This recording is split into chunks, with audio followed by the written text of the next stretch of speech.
Hey you guys, welcome back to the channel. So today you're just going to see me do a little bit of self-care, what I call soul care, where I take care of my mind and my spirit, and I'm just showing you my routine. So I hope you guys enjoy.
Hey guys, welcome back to the channel. So today I really wanted to kind of give an introduction to some of the things that I want to do here on my channel.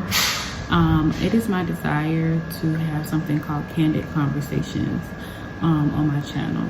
I am a firm believer in transparency, and I really want to be able to show different parts of what it is that I've gone through, how I've gotten through it, how I'm getting through it, and things like that. So today, on today's vlog, how we opened it up is you saw me doing some of what I call soul work, self-care, and almost like preventative maintenance, you know. So in the beginning of the video, the first thing that I did off camera was I always pray. When I wake up in the morning, I start my day with prayer. I start my day with conversations with God and asking for guidance and wisdom and how to navigate through my day. Hold on, switch this angle. Okay, great. So yeah, so I ask him to help me through that. And then, you know, I just thank him for all that he is and all that he's done and things like that. From there, I go into my journal, which was the first journal that you guys saw, which was this one. This is my therapy journal. It is also my gratitude journal and my journal that I use for affirmations. So I'm a firm believer in Jesus and therapy. Some things you have to go into therapy and clinical practices to get help with.